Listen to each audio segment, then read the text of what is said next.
Jadi saya itu punya santri, orang Sulawesi. Itu dulu guru gitar. Santri di Jogja, dia dulu sekolah kesenian di Jogja terus jadi guru gitar. Saya ini kan kiai fikih. Saya madzhabnya sama dengan Pak Najib, termasuk ngaramkan gitar saya ini. Mau tak haramkan kok ora gelem ngaji malah ribet, tak halal ngomong gitar kok tak halal. Semeneng ae. Semeneng ae. Saya niru Mbah Mun, nek ono jawabane semeneng gak. Ya takok kadang, Gus, main gitar hukumnya piye? Kurang pegawaian tak jawab. Halal tak haram, Gus? Kurang pegawaian sejelas. Halal haram takok ribet. Tapi yang unik dari itu apa? Tiap tahun Beb itu datang ke saya setor surat Tabarok. Kadang ya setor 5 ayat, 20 ayat, sampai khatam. Naik pesawat dari Sulawesi. Gara-gara ngaji saya sudahlah Gus, sementing aman. Jadi aku ning donya wis main gitar saenakku, nak gak apal Tabarok bahaya gitu. Dia ngapalkan, apal betul. Sekarang kemarin setornya khatam. Ya hanya untuk ngelawan malaikat saja itu, untuk ngelawan malaikat itu. Saya kok tertarik gitu. Lah yang repot saya, Beb, saya kiainya ngajarkan itu tapi lupa ngajarkan haramnya yang gitu-gitu.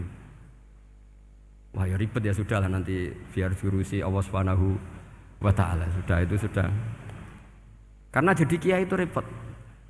Saya pernah Beb tanggal 1 Syawal itu punya teman zaman di Sarang.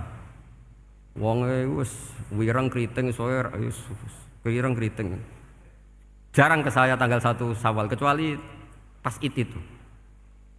Ternyata datang tuh karena teman saya, semakan senior saya, mau teko mau ngijazahi saya. Gus, kowe nak dadi kiai sing hati-hati.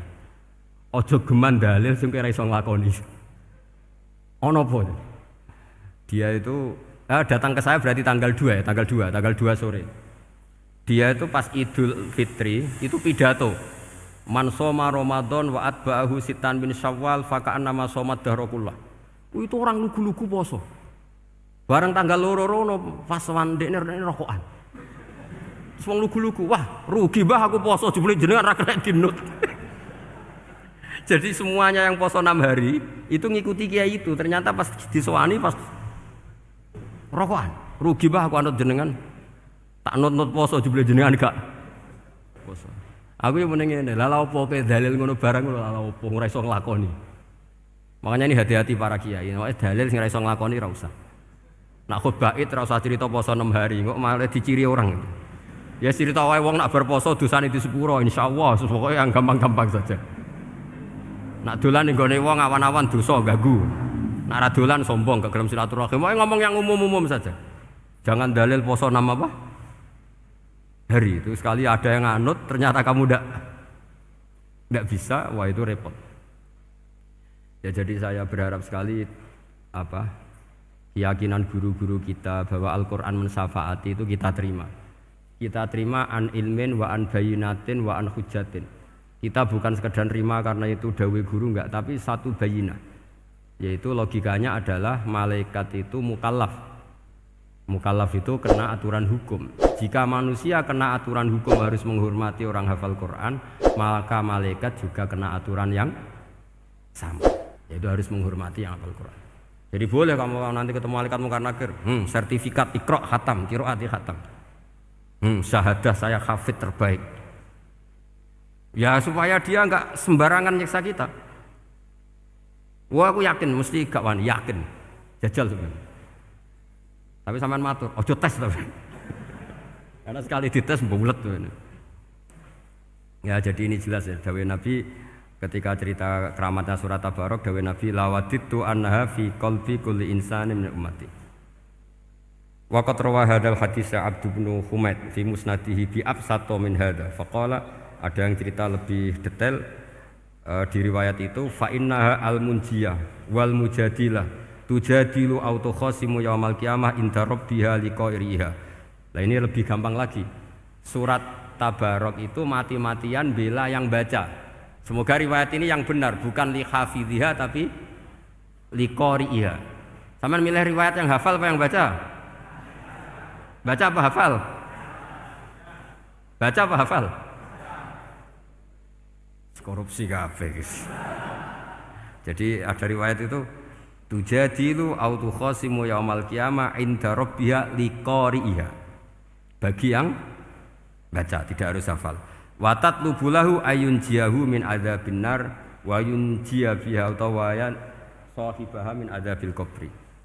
Jadi surat ini akan mati-matian bela yang membaca. Tadi kan riwayatnya hafal, jadi saya terjemah hafal terus. Akhir-akhir kok ada diskon cukup baca ya, ini tak ganti karena ini demi jenengan tak cari riwayat paling gampang. Sebetulnya ini enggak etis, kayak ilmu pesanan. Ya, tapi ya sudah, memang ada riwayat apa? Liqori. Ya. Akhirnya Nabi ya lagi-lagi menutup dawe lawaditu annaha fi qalbi kulli insani min ummati. Saya suka lawaditu itu pakai lam li taukid itu. Lawaditu annaha fi qalbi kulli insani min ummati. Tapi saya suka sekali kalau itu ada di hati semua umatku. Artinya gini, dari sekian riwayat sebetulnya itu kuat riwayat yang hafal. Karena Nabi selalu menutup dengan ngendikan saya suka kalau itu ada di hati, selalu ada di hati. Itu artinya hafal apa baca? Yo menengah sampean pucat kandhani kok angel teman. Hafal apa baca? Lawaditu annaha fi qalbi kulli insani min ummati. Itu hafal apa baca? Hafal. Ya berarti hafal. Ini yang hafal tabarok berapa? Semua ya? Hafal semua? Aman berarti, no? Jadi kulo niku gak ada kitab banyak tentang usul fikih.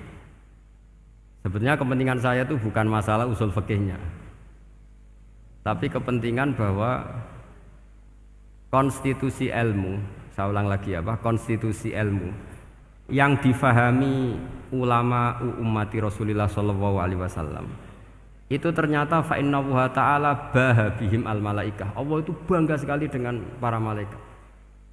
Makanya kamu harus ngaji usul fikih, ngaji apa saja. Karena malaikat itu tidak bisa mikir kayak jenengan, yang bisa mikir itu jenengan. Sehingga ketika presentasi cara bahasa sekarang, termasuk keramatnya Imam Amudi, itu ada cerita ini ada di Nailul Ma'mul kalangannya Syekh Mahfud At-Turmusi. Imam Amudi itu ulama top, tapi dia ngajarnya itu matematika. Jadi ulama nggak ngajar tauhid, nggak ngajar tarikh, nggak ngajar pesolatan, tapi ngajar matematika. Akhirnya, tapi di hatinya ini, makanya ulama itu punya bisirri asrorihim al-fatihah itu ya di sini. Di hatinya itu menurut dia, ilmu paling efektif untuk menjelaskan logika tauhid itu ya matematika. Singkat cerita, ketika ketemu para malaikat, ngendikannya Allah, ya Amudi, kenapa kamu sering belajar matematika? Li tauhidika ya Rabbi, supaya saya mentauhidkan engkau. Ajari para malaikat. Jadi malaikat dipanggil semua sama Allah. Hei waya malaikat, hei para malaikatku, dengarkan kajian Imam Amudi. Dengarin semua. Dia nerangkan di bor hanya sedikit. Nisbatus naini wa arba'atin wa khamsin sampai terus ilal wahid, semuanya nisbatul far'i ilal asli. Wes aku gawe angka cek 1 juta se 1 miliar tetep awale iku siji. Mbok donya jumlahe cek alam galaksi cek planet wes santek. Tetep asal usule siji. Kabeh iku pengembangan nisbatul far'i ilal asli. Liyane zat sing wahid iku kabeh far'un, cabang mintil kal wahdah. Malaikat manduk-manduk kabeh ya, kabeh iku kok Allah. Jadi angka sebanyak apapun itu ya nisbatul far'i ilal asli. Jadi 2 ya enggak asli, yang asli 1. 5 ya sama, 1 miliar ya sama, 1 triliun semua. Mbok berapapun jumlahnya bilangan, semuanya adalah far'un minal wahid. Terus kata Allah, "Oh iki lho ulama aku pinter tenan nerangno tauhid." Nah, malaikat kan monoton. Pokoknya wiridan sudah gitu dok. Akhirnya padahal malaikat ini pernah nggak terima ketika ulama itu masuk surga duluan karena kan wiridan ini lama malaikat. Tapi ternyata apa? Kata Allah, kowe wiridan terus wajar gak di nafsu. Manusa tak kei nafsu jek eling aku. Akal terbaiknya dipakai untuk saya kata Allah, yaitu untuk litauhidi, untuk mentauhidkan saya. Itu Imam siapa? Amudi. Jadi dia. Terus saya punya kitab, pernah ngaji sama Mbah Mun, namanya kitab Al-Husunul Hamidiyah. Itu ada ulama, itu ahli gambar. Gambar ya gambar. Kitabnya itu bergambar.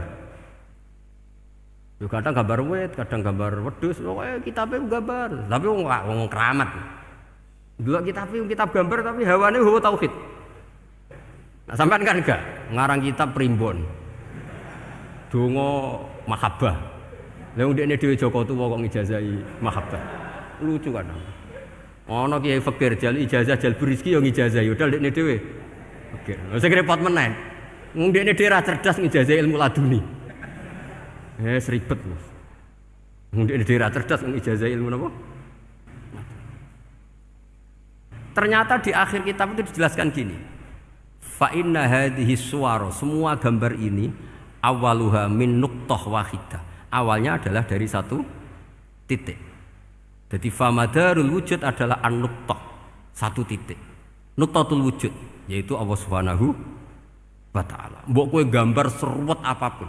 Wis aku gambar benang paling ruwet sing ra iso diurai. Awalnya satu titik apa dua titik? Satu titik. Makanya masyhur dalam dawuh para ulama, Quran dikumpulkan di surat Fatihah. Surat Fatihah dikumpulkan di bismillah. Bismillah dikumpulkan di titiknya ba. Nah titik ba ini disebut bi kana makana wa bi yakunu mayakun. Karena lewat titik bi ini karena saya yang ada menjadi ada dan karena saya yang mau ada akan menjadi ada. Makanya semuanya itu kembali ke satu titik, nuqtatul wujud. Kayak apa ulama dulu? Jadi mau bismillah itu gak main-main kan. Bismillah itu eling bae.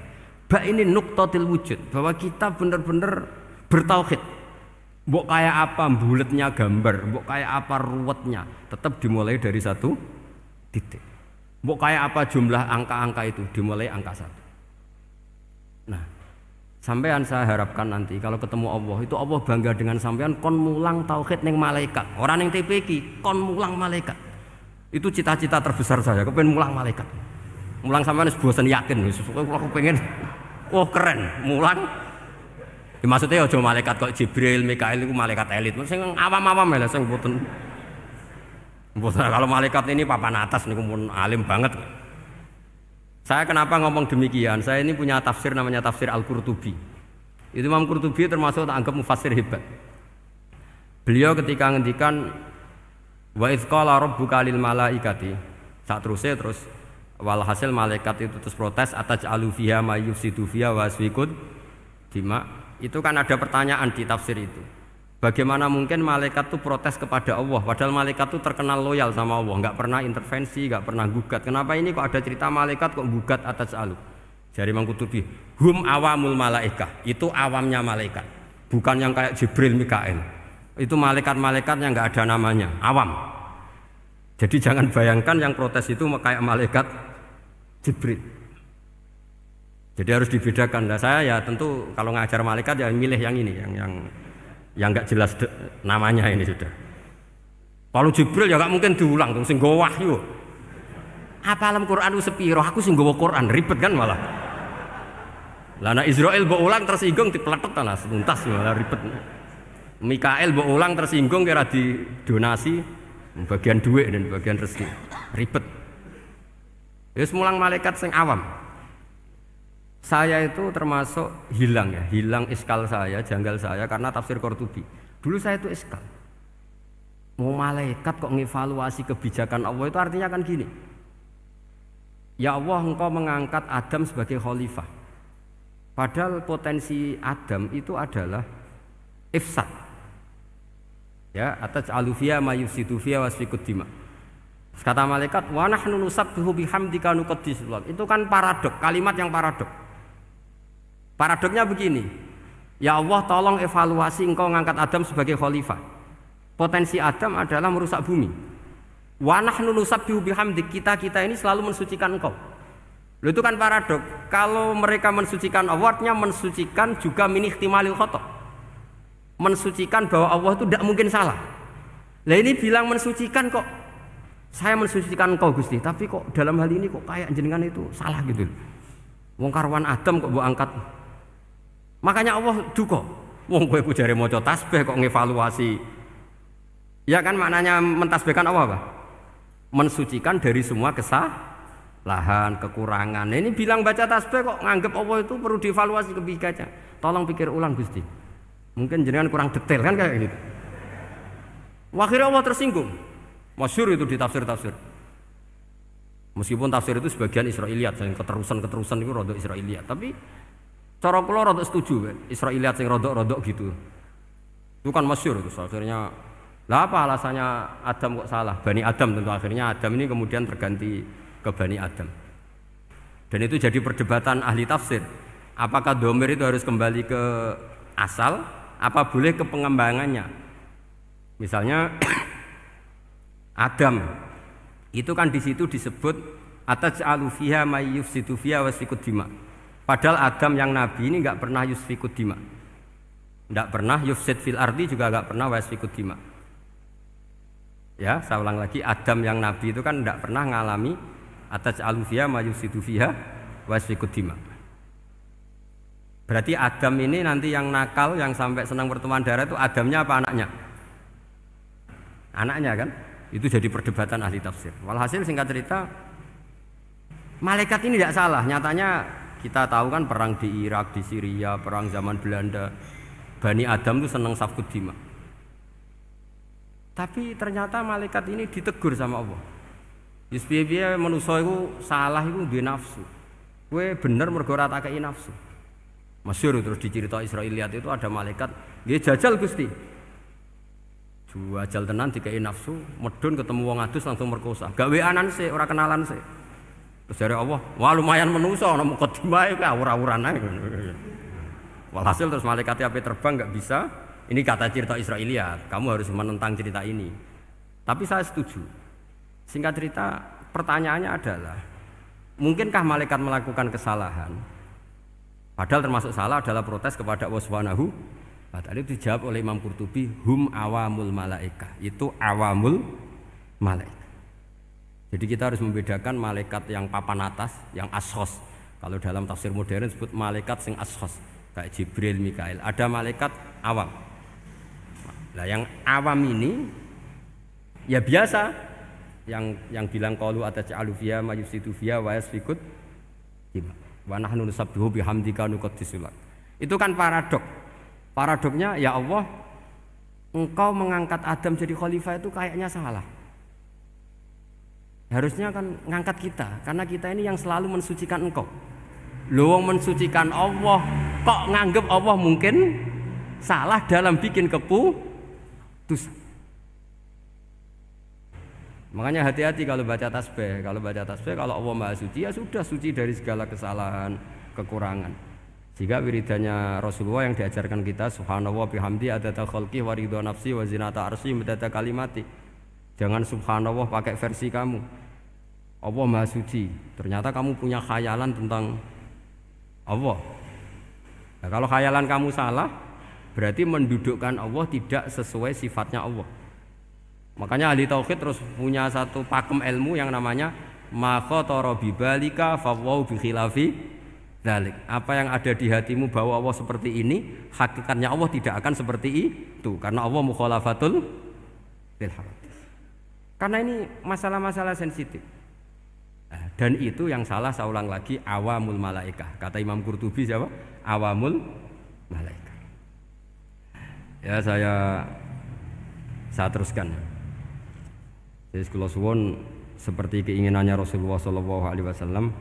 Terus niki terakhir, anna Rasulullah sallallahu alaihi wasallam kana la yanamu hatta yaqra alif lam mim tanzil wa tabarakalladzi biyadil mulku wa qala las antawuf yufaddilani kulla suratin fil Qur'an bisab'ina hasanatan. Jadi di antara kelebihannya surat Tabarok adalah mengungguli umumnya surat dengan kelas 70 kali derajat. Jadi keunggulannya surat Tabarok itu bisab'ina darajah di bawah surat-surat yang lain. Sudah, ini surat Tabarok agak panjang. Tapi alhamdulillah dari semua itu surat Tabarok itu kalah mbek Qul huwallahu ahad. Jadi ini nikmat terbesar kita. Karena enggak perlu Tabarok, saiki porsi ini diturunkan jadi apa? Qul. Makanya banyak tarawih main apa? Qul. Itu bukan cari cepet, itu dalile musalsal ila Rasulillah sallallahu alaihi wasallam. Jadi ada sahabat itu kalau ngimami main Qul. Di Indonesia masih mendingan kulhunya rakaat kedua ya. Itu enggak sahabat ini rakaat pertama ya kulhu, kedua ya kulhu. Masih mendingan di Indonesia dipakai selingan rakaat kedua. Singkat cerita sahabat yang makmum ini lama-lama mangkel, matur ya Rasulullah, ini orang yang kau pasrai jadi imam itu sering main kulhu. Akhirnya Nabi memanggil, ya fulan, kenapa kamu suka baca kulhu? Li'annaha sifatur rahman, karena dalam surat kulhu itu semuanya menerangkan sifatnya Allah Ta'ala. Maka saya suka itu. Nabi saat itu juga dapat wahyu, ya Muhammad kasih tahu orang itu, inni uhibbu, saya suka dia karena dia suka kulhu. Wah, itu aja hafalkan itu. Jadi itu riwayat yang lebih menggembirakan itu. Jadi enggak usah tabarak, cukup apa? Kulhu. Dan itu lebih mutawatir. Makanya dalam legenda dunia kiai itu kan ini ada cucunya Sayyidina Ali. Itu siapa yang bisa khatam Quran sekian menit, yang menang Sayyidina Ali ya, karena baca kulhu sampai 3 kali, yang dianggap takdilul Quran, sudah sama dengan baca Quran. Jadi ini ijazah terakhir, ini jadi porsinya tambah turun. Saya itu suka, saya itu punya banyak penggemar lah di Jogja, di Jakarta. Memang agama ini harus mudah. Saya itu kalau baca kulhu itu sampai nangis. Nangis saya bukan karena faham atau haru, itu enggak. Sebaik itu Allah, masa gara-gara hafal kulhu, main kulhu dicintainya? Ya karena memang Allah itu benar-benar zat yang baik. Makanya saya punya teman itu kurang ajarnya Masya Allah. Kalau tes ditanya rukun Islam berapa, nawakidul wudhu berapa, muftitatus sholat berapa, semuanya dijawab la ilaha illallah. Terakhir ditulis kafir Pak, sama anak nyalano iki. Nyalano la ilaha illallah kafir apa ndak? Gurunya bingung kan akhir. Di ek iku la ilaha illallah kok di ek. Akhirnya bocah diceluk, "Cung, maksudem piye? Mun sampean wani ngeek Pak, kafir Pak." Akhirnya sugahno ribet-ribet. Pertanyaan apa tuh? Ma mubtilatus sholat la ilaha illallah. Nah gitu wudu ya. Tapi jangan tiru loh. Lah gurune apa ngeek gak wani, kafir. Siapa yang berani ngeek la ilaha illallah? Ya ana meneh sing mbuweling. Angin belinge itu disurati wong tuane. Kalau nu mondok sarang era kuno, jadi ijek lugu wong. Surati wong tuane, kowe gak susah, wong tuamu disurati. Tenang ya Gus, bapakku buta huruf. Jadi Gus disurati, gak ngefek wong bapaknya buta huruf. Nah, di Islam, saya ulang lagi di Islam. Dengan tanda kutip kesalahan-kesalahan kecil gini ku zaman Nabi, sahabatnya Nabi, iku kabeh iku dadi berkah. Makanya enggak ada ilmu sebarokah kayak zaman Nabi. Wong goblok wae dadi berkah. Sampai Nabi ngendikan aksaru ahlil jannah al-bulu, akeh-akeh penduduk swarga iku wong goblok. Mergo wong goblok iku piye? Apa dimangkeli iku ya gaweane pangeran. Nabi itu pernah disomasi wong goblok. Itu ya piye? Nabi kan cerita kiamat tuh gini. Yang kemarin enggak jadi itu. Kiamat di Indonesia kan berapa kali ya? 999 terus 2000 berapa? 12 terus Jumat apa kan sering mau ada kiamat itu. Saya sering ditanya tamu, "Gus, ngenteni kiamat teng pundi?" Enteni ning kene barang aku aneh-aneh. Ngkarwan layak alamuha illahu bokas-bakas. Nak misalnya tenan piye, Gus? Ya tenan sing enek kowe sik, enak aku gak. Wah, sesuk tak ngenteni kiamat ora sida kiamat. Aneh-aneh. Saya ulang lagi. Ketika Nabi cerita dasarnya kiamat itu sahabat itu enggak mikir. Padahal mereka orang-orang pinter. Si mikir wong desa, Mas. Ya Rasulullah mata sa'ah. Engkau itu cerita kiamat terus tapi enggak jelas tanggalnya. Lalu itu kapan? Wah, kaget sahabat. Oh, pinter juga. Kalau cerita itu ada tanggalnya dong. Ini kan cerita terus tapi enggak jelas tanggalnya. Apa diamuk wong desa? Ora diamuk mangkelno. Nabi meneruskan tentang ahwalil kiamah, masih nerangkan ahwalil kiamah. Dibaleni lagi. Ya Rasulullah mata sa'ah. Lalu kiamat itu kapan? Ini kalau ijazai, jadi bodoh tapi untuk ridhanya Allah Ta'ala. Ampun. Kalau lah kadang jadi pinter gue nyesal. Ribet. Dikongkonan ini, dikongkon Pak Najib barang ini akhirnya. Gara-gara pinter. Padahal kok ya wong bodho lah mlebu swarga, ribet kan? Direwangi dadi wong alim, jebule kok wong bodhone ya melok mlebu swarga.